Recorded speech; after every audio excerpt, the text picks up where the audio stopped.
ሰላም ሽመይ ዲያቆን ሄኖክ የማነ ይበሃል ሎሚ ዘመን ግሪካውያን ኢሮስ ኢሎም ዝጽውዑ ዓይነት ኣብ መንጎ ወድን ጓልን ዝፍጠር ፍቕሪ ብዙሕ ፈተናታት ክበጽሖ ንርኢ ኣለና። ብዙሓት መንስያት ነዚ ዘሎ ርክብ ንግዚኡ ዝመጸ ናይ ስጋ ስምዒት ድዩስ ወይስ ናብ ሓዳር ዘምርሕ ፍቕሪ ኢሎም ይጭነቑ እዮም። ሎሚ ስነ ልቦናን መጽሓፍ ቅዱስን መሰረት ብምግባር እቲ ይርክብኩም ናብ ቃል ኪዳንን ሓዳርን ዝወስድ ሓቀኛ ፍቕሪ ምዃኑ ዝሕብሩ 5 ንጹራት ምልክታት ምስ መጽሓፍ ቅዱስ ታሪኽ ክንርኢና እስካብ መወዳእታ ምሳይ ጽንሑ። በስመ አብ ወወልድ ወመንፈስ ቅዱስ አሐዱ አምላክ አሜን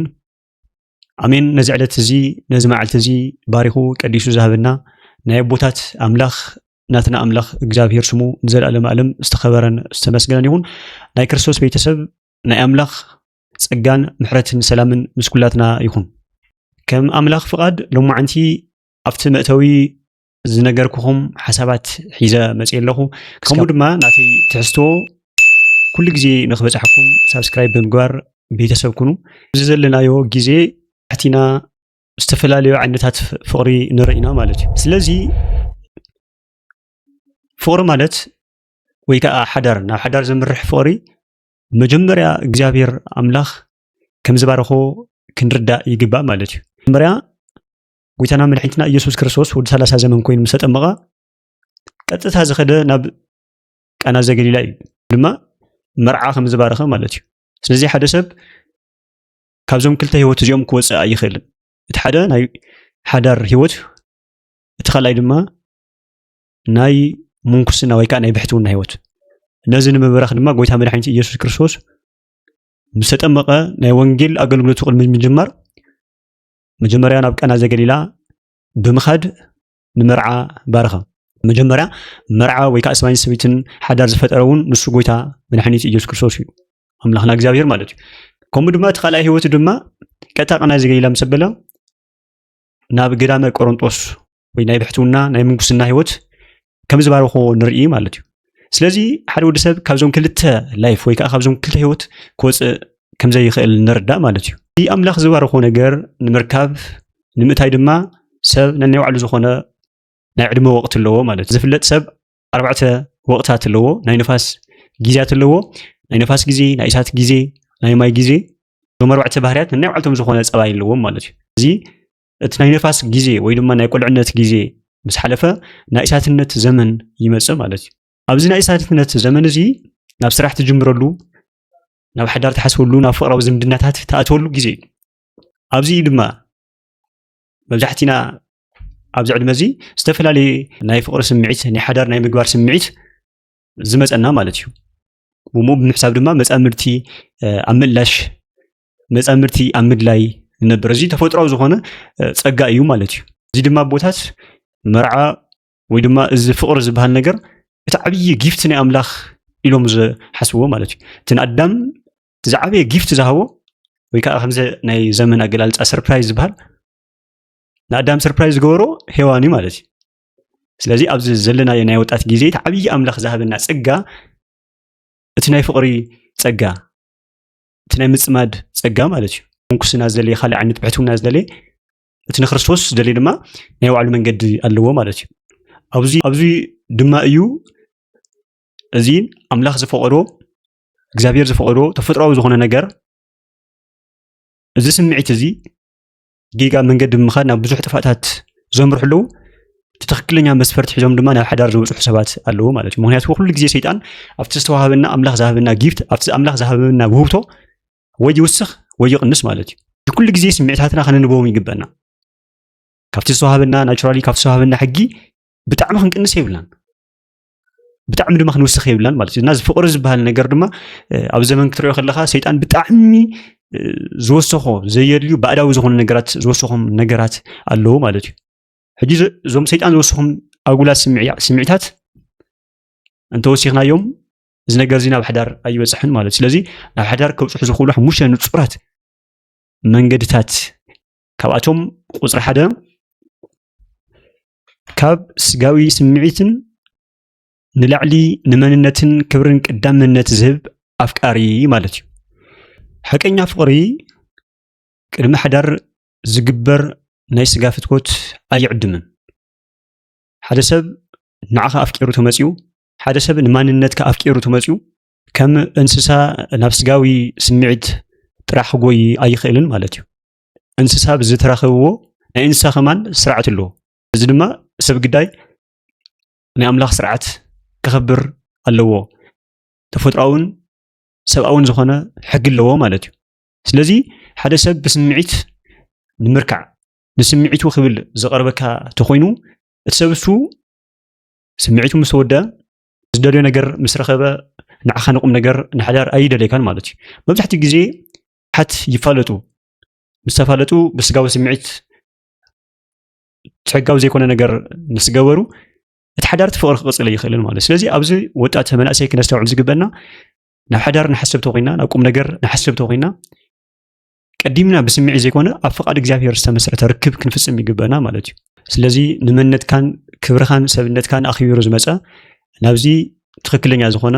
ኣምላኽ ዘይፈቕዶ ነገር ክደፋፍአካ ኣይኽእልን ማለት እዩ ስለዚ መንነትካን ክብርኻን ከይተረድአ ዝመፀ ሰብ ግን ምክንያቱ ክቡር ሰብ መጠን ነብሱ እዩ ዝኽብረካ ከምታ ነብሱ እዩ ዝርአየካ ስለዚ ንሓዳርን ንቁም ነገርን ዝደልየካ ትደልየካ እንተኾይና ግዴታ እየ ኩሉ ብግዚኡ ክኸውን ዝግባእ ማለት እዩ ቀዳማይ ቆሮንጦስ ምዕራፍ 13 ቁፅሪ 5 ዘሎ ሃይለ ቃል እንታይ ይብለና ጥቕሲ ፍቕሪ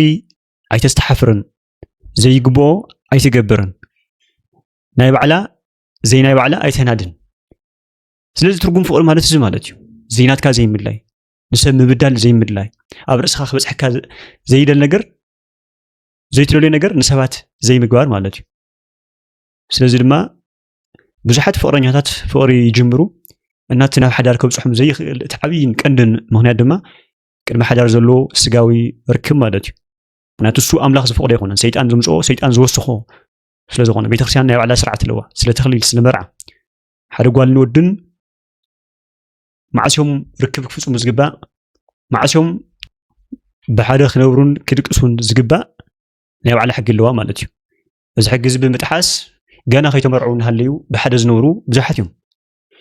ገና ከይተመርዑ እናሃለዩ ብሓደ ድንግልናኦም ብዝሙት ዝወድቁ ብዙሓት እዮም ማለት እዩ እንተሪእናዮም እዞም ብዙሓት እዚ ድማ ሰይጣን ዝወሰኾ ኣጉል ኣካይዳ ስለ ዝኾነ ናብ ሓዳር ከይበፅሑ ትርክብ ፋሕ ይብል ማለት እዩ ናብ ሓዳር ዝደለናዮ ሰብ ናብ ሓዳር ንደልያ ሰብ ናብዚ ነገር እዚ ናብዚ መሕፈሪ ዝኾነ ነገር ናብዚ ኣምላኽ ዘይፈቕዶ ነገር ክንዕድም የብልናን ናብ ከምዚ ዝዕድመና ሰብ ድማ ትክክለኛ ንሓዳር ዝኾን ሰብ ስለ ዘይኮነ ብፍቓድ ኣምላኽ ዝተመስረተ ሓዳር ብፍቓድ ኣምላኽ ዝተባረኸ ዝተሰረተ ሓዳር ክህልወና ተኾይኑ ካብ ሰብ እዚ ክንሃድም ይግበአና ማለት እዩ እቲ ካልኣይ ንነዊሕ እዋን ዘፀንሐ ትዕግስትን መስዋዕትነትን እዚ ክንብል ከለና ችኩልነት ቁልጡፍ ምውሳን ናይ ሰይጣን ኣካይዳ እዩ ስለዚ ሓደ ሰብ ክሓስብ ይግባእ ሓደ ሰብ ከስተንትን ይግባእ እዚ ቤተክርስትያን ስርዓቱ ስርዓት ናይ ሕፀ ዘመን ወይ ከዓ ናይ ጮኝነት ግዜ ኣሎ ሓደ ሰብ ካብ 6 ወርሒ እስካብ 3 ዓመት ናይ ሕፀ ግዜ ወይ ከዓ ናይ ፍቕሪ ግዜ ክሕልፍ ኣሎ እዚ ናይ ፍቕሪ ግዜ ክበሃል ከሎ ናይ ምፅንናዕ ግዜ ማለት እዩ ሃይማኖቱ ኣተሓሳስቡ ስነ ልቦናኡ ነንባዕልትኻ ምፍላጥ ማለት እዩ ስለዚ ኣብዚ ግዜ እዚ ዘይተመቸወካ ተኾይኑ ፕሮሚስ ኣትየ ቃል ኣትየ ዝበሃል ካበይ ከም ዝመፀ እዚ ትምህርቲ እዚ ክርደአና ይኽእልና ነው መሰረት የብሉ ሓደ ሰብ ክፈላለ ዘይኽእል ሓደ ሰብ ክፋታሕ ዘይኽእል ኣብ ቤተክርስትያን ከይዱ ቃል ኣትዩ ብቅዱስ ቁርባን ዝሃተሞ ቀለበት ካፍርሰ ይኽእልን ብዘይኮነ ምክንያት ኣብ ሕፀ ግዜ ግን ኣብ ጮኝነት ግዜ ሓደ ሰብ መብቱ እዩ ሓደ ሰብ ኣይጣዕምንን ንኽብል ማለት እዩ ብዙሓት ሰባት ጠሊማትኒ ከምዚ ጌራትኒ ገለመለ ዝበሃል ክሲ ብቤተክርስትያን ዘንድ ብኣምላኽ ዘንድ ተቐባልነ ዝበሃል የብሉ ምክንያቱ ፕሮሚስ ዝበሃል ነገር የለን ክልቴና ከምዚ ጌርና ቤተክርስትያን ከይድና ምሒና መን መሓሊሉኩ መን ከምኡ ግበር ከምኡ ዝበሃል ስርዓት የለን ኣብ ቤተክርስትያን ኣብ ባህልም ማለት እዩ ሓደ ሰብ ሓዳር ክገብር እንተሓሲቡ ናይ ሕፀ ዘመን ናይ ጮኝነት ግዜ ናይ ምፍላጥ ግዜ ክህልዎ ኣለዎ ኣብቲ ናይ ሕፀ ዘመን ድማ ፋይናንሻሊ ይኹን ሳይኮሎጂካሊ ኢሞሽናሊ ርእሱ ዘጽንዕሉ ርእሱ ዘሰልጥነሉ ግዜ ማለት እዩ ኢሞሽንካ ትፋለጠሉ ሳይኮሎጂካ ዓቕምካ ምርዳእካ ትፋለጠሉ ትገማመተሉ ግዜ ማለት እዩ ናይ ነዊሕ ግዜ መስዋዕትነትን ትዕግስትን ክንርኢ ንኽእል ኣብ መጽሓፍ ቅዱስ ኣብ ዘፍጥረት 29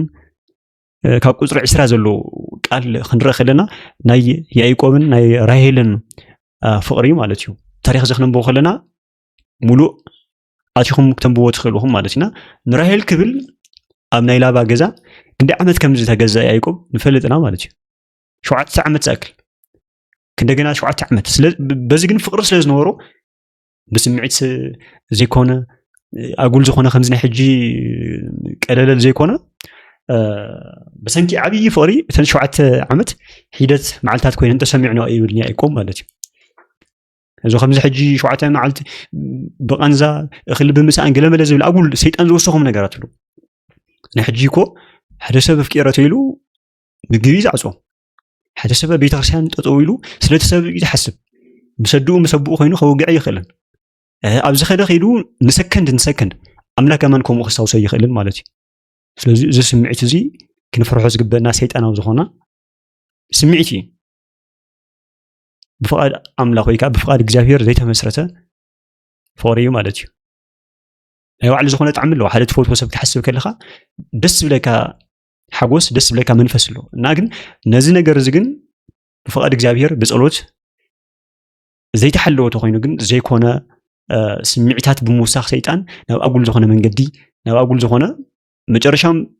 بخمس عينات أقول سمعت تحني قوم زموتو رسوم زطفو بزحات كنرأي نخلنا مالتنا كابز عينات سمعت كنحلوه تخوينا ذهبنا أملاخ ذهبنا جيفت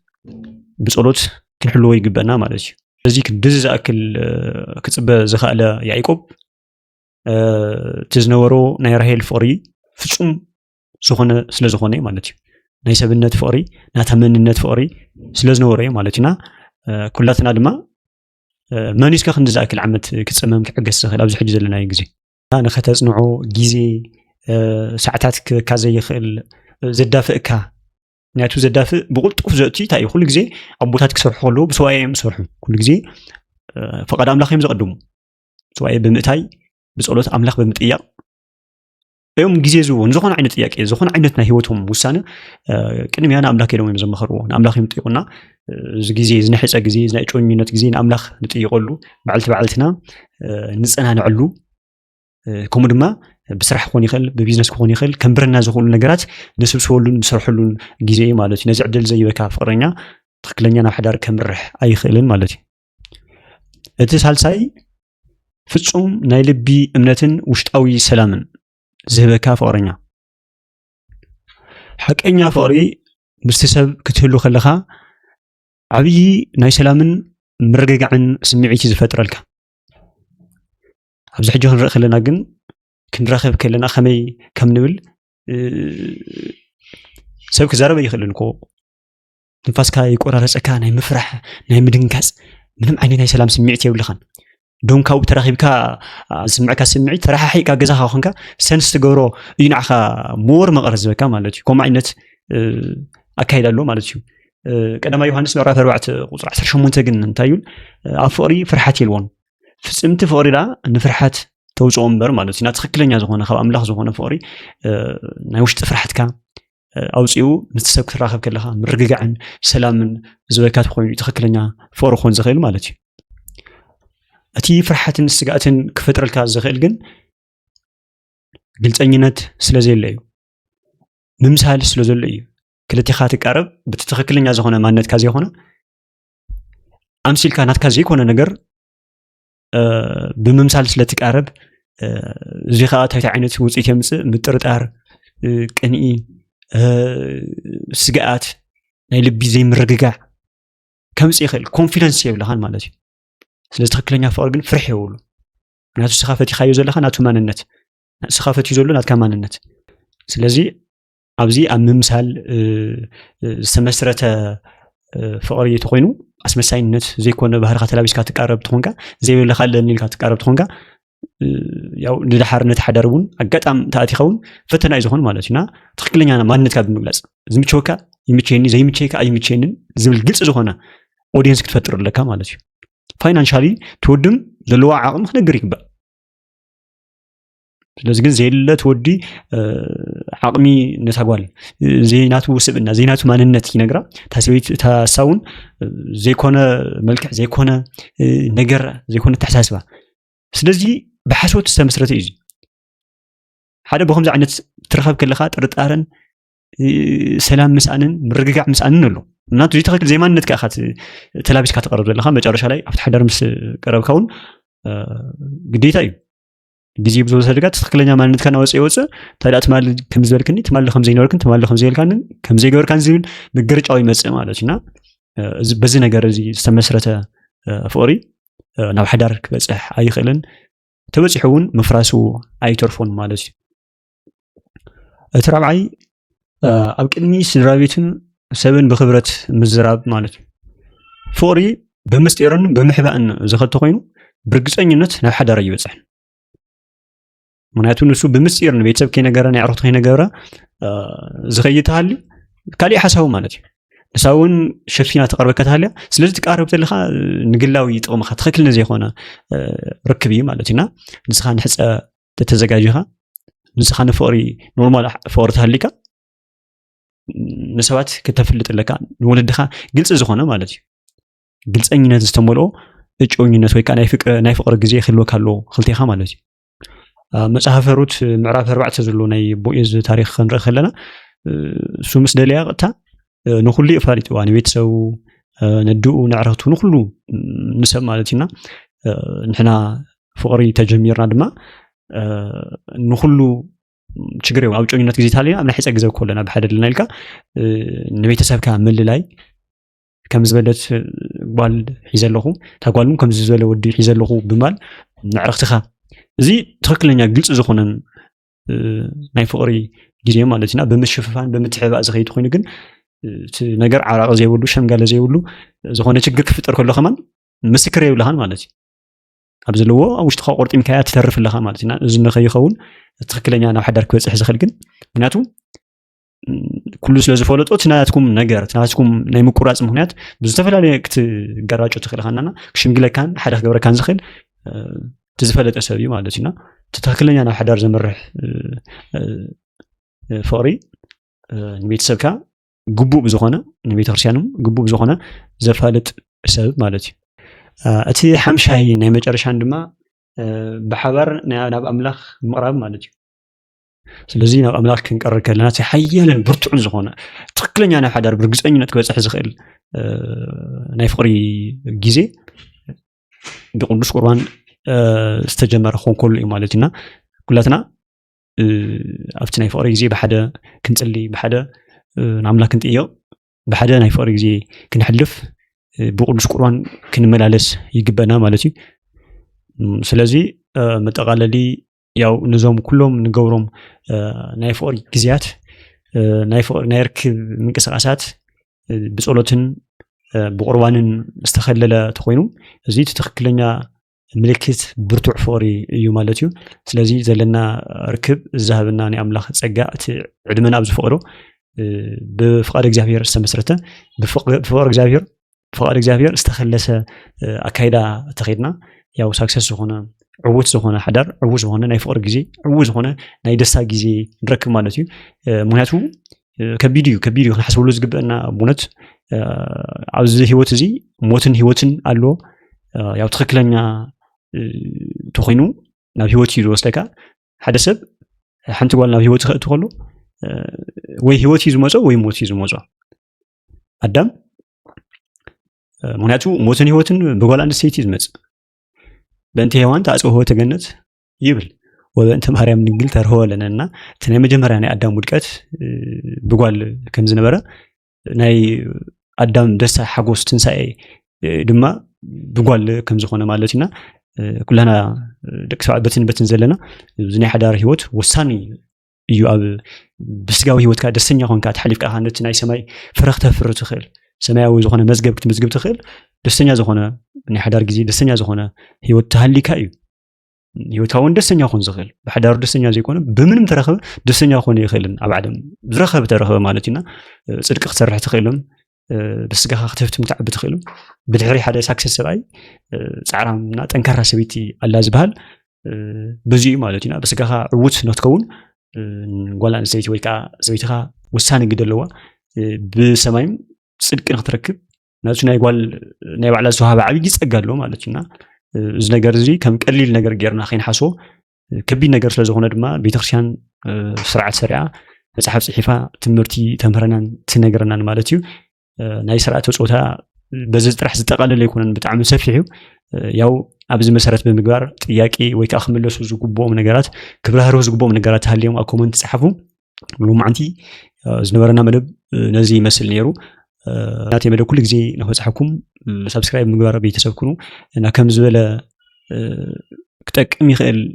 ኢልኩም ተሐሲብኩም ድማ ላይክ ሼር በመጋርና ኩሉ ባጽሖ ናይ ጎይታና መድኃኒትና ኢየሱስ ክርስቶስ ምሕረት ጸጋ ሰላም ዝኩላትና ይሁን ሰላም